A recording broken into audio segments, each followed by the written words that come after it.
शक्ति पाकर सेवा क्यों नहीं करते? इस दुनिया में सभी धर्म बराबर हैं। राजा वही बनेगा जिसके पास फार साइटेडनेस होगी, जो आगे की चीजें देख लेता हो वो राजा बनेगा। करना कुछ चाहते हैं, होता कुछ और है। इस समाज में सब एक दूसरे को गाली देते हैं। मिर्जापुर में ललित का हाल देखे ना, ऐसे ही हाल होता है। जो दूसरों के सहारे जिंदा रहते हैं, बोले हमारे माँ बाप हमारे सबसे बड़े दुश्मन है। मैंने कहा क्यों?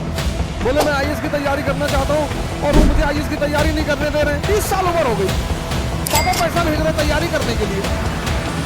इनको बांध के मॉरिशस भेजो, साउथ अफ्रीका भेजो, इनसे बंधुआ मजदूरी कराओ।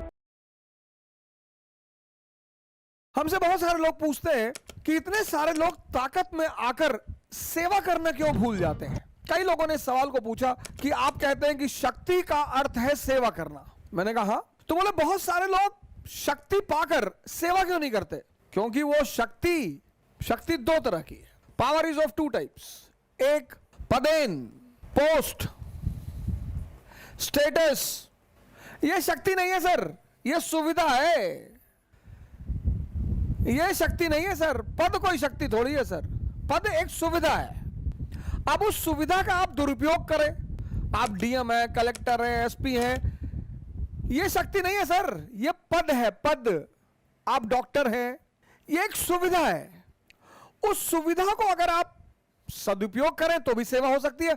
लेकिन बहुत सारे लोग पद से, पोस्ट से तो सुविधा है, लेकिन कॉन्शियस नहीं है सर। वो खुद ही भूखे, वो खुद ही नंगे, वो खुद ही परेशान है, उनके खुद की तमन्नाएं पूरी नहीं हुई, तो वो क्या सेवा करेंगे सर?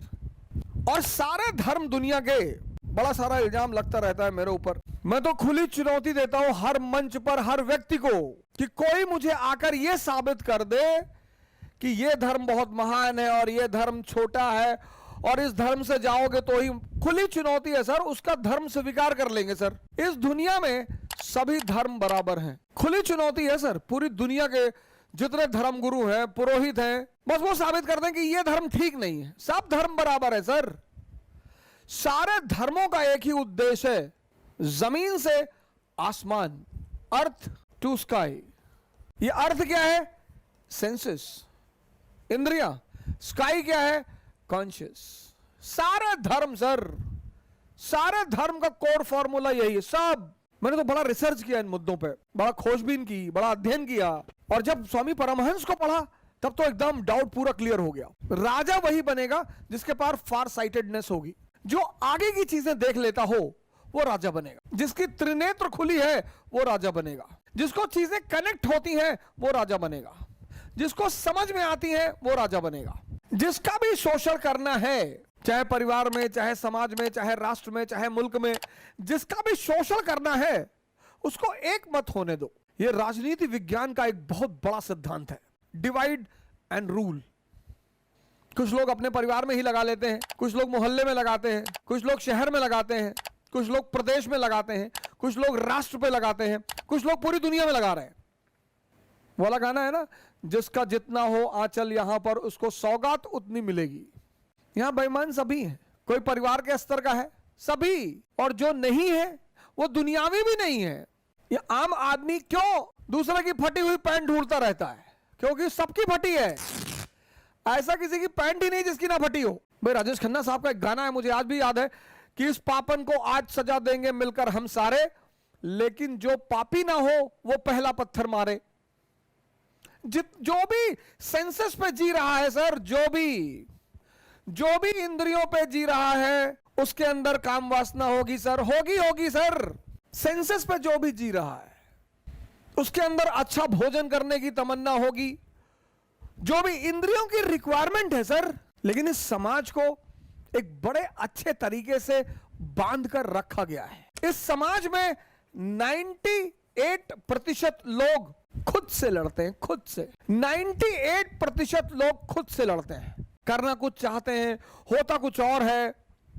और मजेदार बात यह है कि इस समाज में सब एक दूसरे को गाली देते हैं, भला बुरा कहते हैं। जो पकड़ा जाता है सब उस पर कूद पड़ते हैं।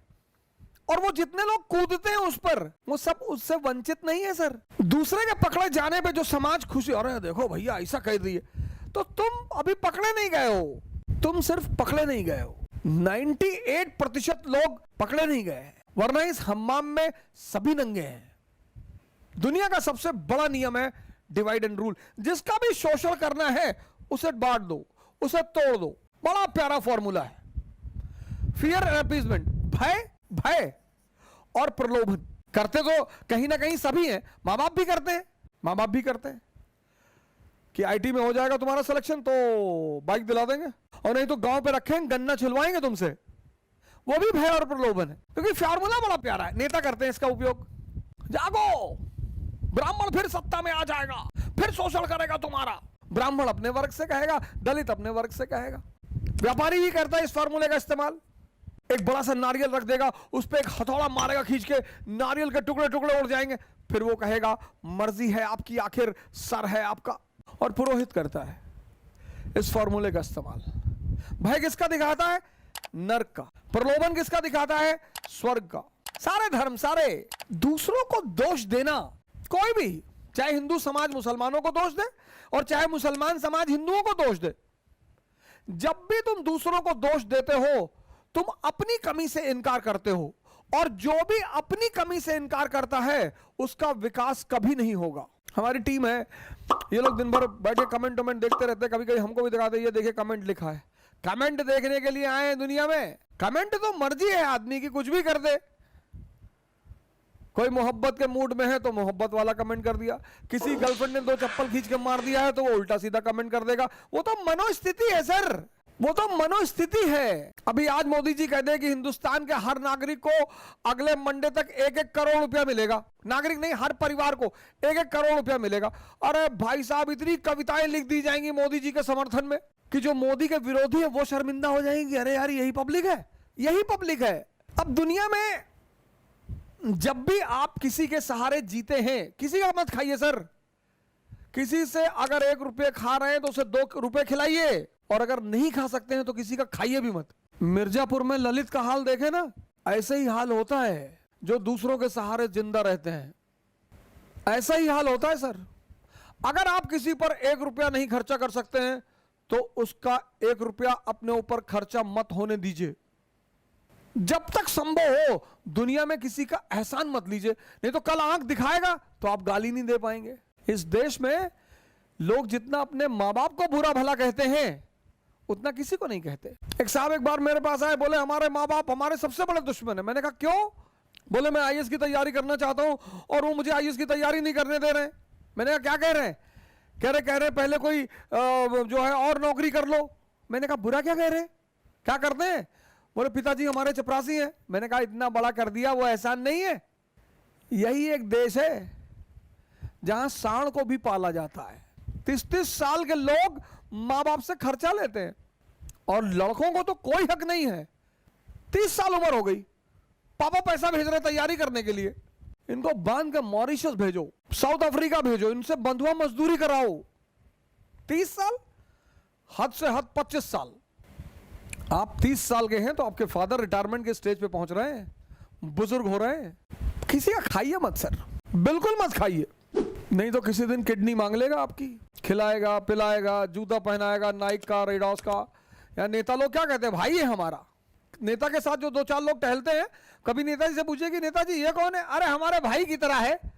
और किसी दिन ले आके ललित वाला हाल कर दिया।